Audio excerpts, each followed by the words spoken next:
নমস্কার বন্ধুরা, আমার ইচ্ছেগুলোতে স্বাগত জানাই।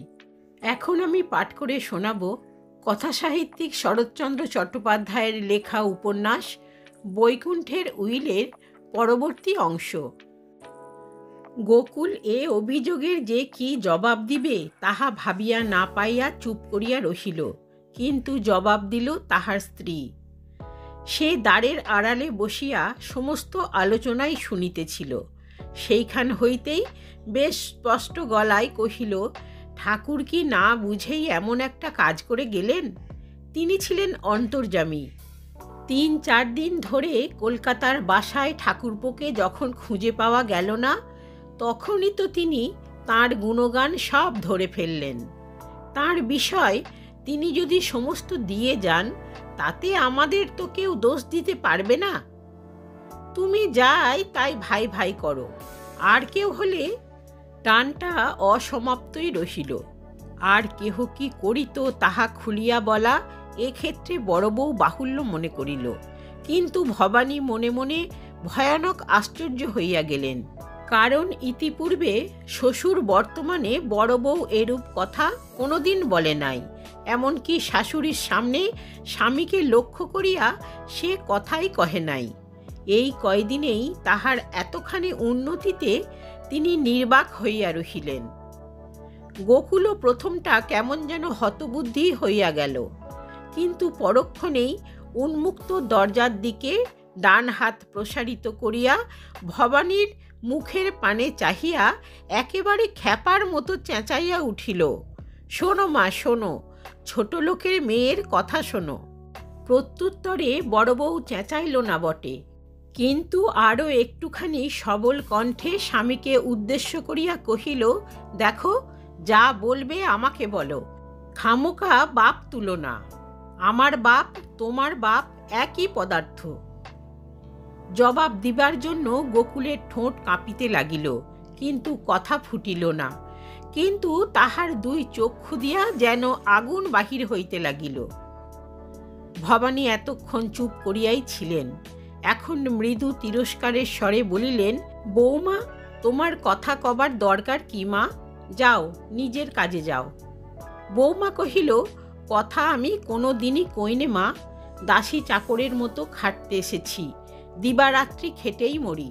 কিন্তু উনি যে খেতে শুতে বসতে আমার 4টে পাশ করা ভাই, আমার 5টা পাশ করা ভাই করে নাপিয়ে বেড়ান। কিন্তু ভাই তো বাড়ি এসে মুখ খুবলে একটা কথাও কোনোদিন কয় না। ওর নিজের লজ্জা শরম থাকলে কি আর কথা বলবার দরকার হয়?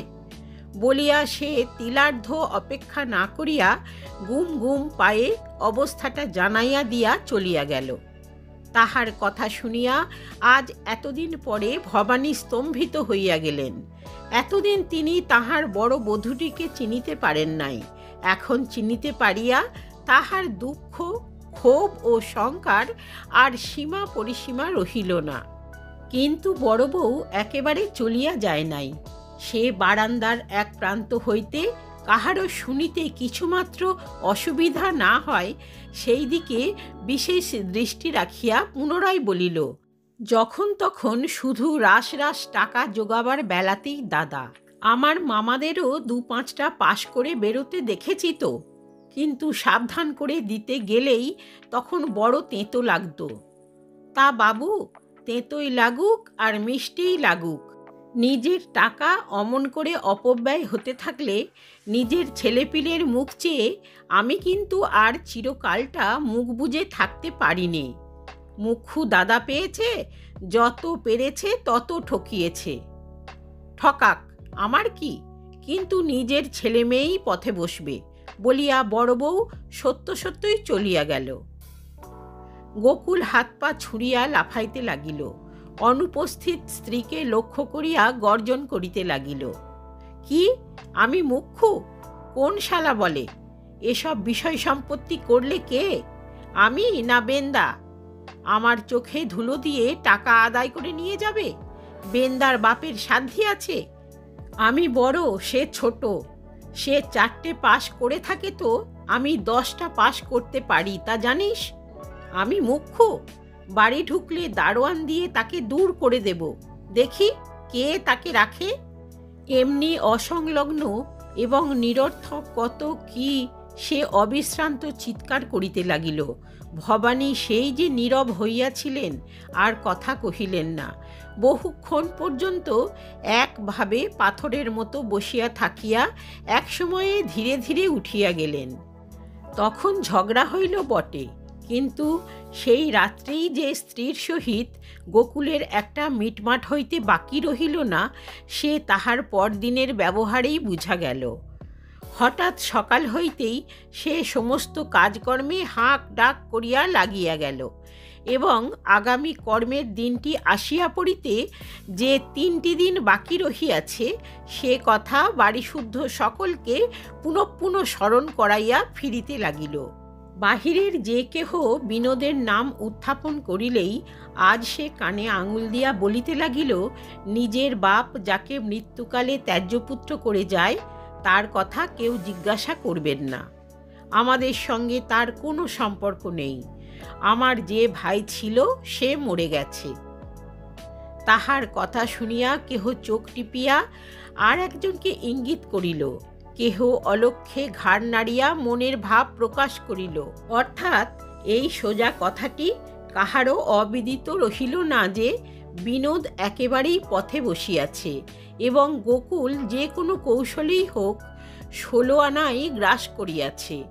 এখন গোপনে অনেকেই বিনোদের জন্য সহানুভূতি প্রকাশ করিতে লাগিল।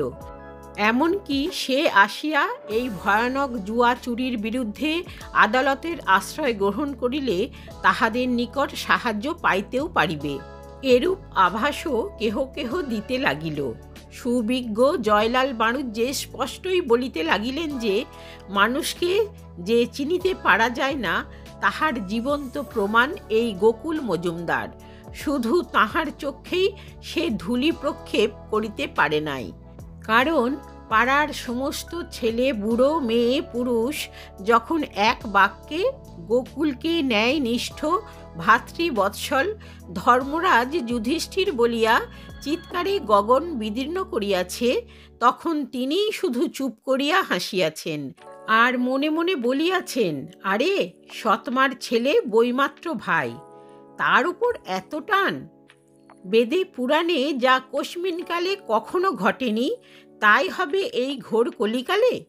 সুতরাং এতদিন তিনি শুধু মুখ বুজিয়া কৌতুক দেখিতেছিলেন, কাহাকেও কোনো কথা বলেন নাই। আবশ্যক কি? বেশ জানিতেন একদিন সমস্ত প্রকাশ পাইবেই। এখন দেখো তোমরা, এই এত ভালো অত ভালো গোকুলের সম্বন্ধে আমি যা বরাবর ভেবে এসেছি ঠিক তাই কি না?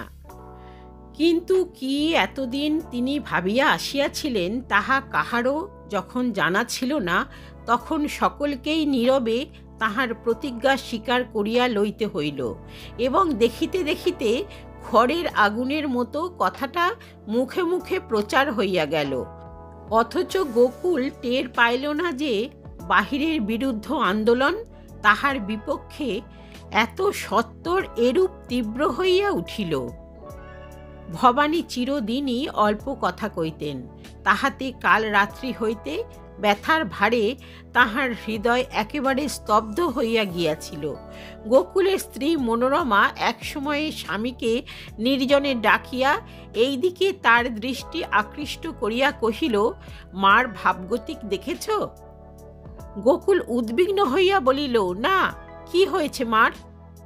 মনোরমা তাচ্ছিল্য ভরে বলিল, হবে আবার কি? সেই যে কাল বলেছিলুম ঠাকুরপোর টাকা নষ্ট করার কথা, সেই থেকে আমার সঙ্গে কথা কন না। তোমার সঙ্গে কথা টথা কইছেন তো? গোকুল শুষ্ক হইয়া কহিল, না, আমার সঙ্গেও না।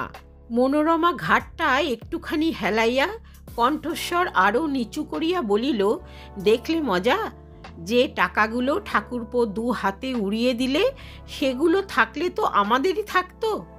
ঠাকুর তো আমাদেরই সব লিখে দিয়ে গেছেন, আমাদের তিনি সর্বনাশ করবেন, আর সে কথা একটু মুখ থেকে খসালেই রাগ করে কথাবার্তা বন্ধ করে দিতে হবে? এইটা কি ব্যবহার? তুমি তো মা মা করে অজ্ঞান। তুমিই বলো না সত্যি না মিছে? গোকুলের মুখখানা একেবারে কালিবর্ণ হইয়া গেল। কোনো রকম জবাবই সে খুঁজিয়া পাইল না। তাহার স্ত্রী বোধ করি তাহার লক্ষ্য করিয়াই কহিল, ঠাকুরপো যাই করুক আর যাই হোক, সে পেটের ছেলে, তুমি সতীনপো বই নও। তুমি পেলে সমস্ত বিষয়, এ কি কোনো মেয়ে মানুষের সহ্য হয়? না না, আমার সব কথা অমন করে তোমার উড়িয়ে দিলে আর চলবে না। এখন থেকে তোমাকে একটু সাবধান হতে হবে। অমন মা মা করে গলে গেলে সব দিকে মাটি হতে হবে বলে দিচ্ছি। বিষয় সম্পত্তি বড় ভয়ানক জিনিস। গোকুলের বুকের ভিতরটা অভূতপূর্ব শঙ্কায় গুড়গুড় করিয়া উঠিল।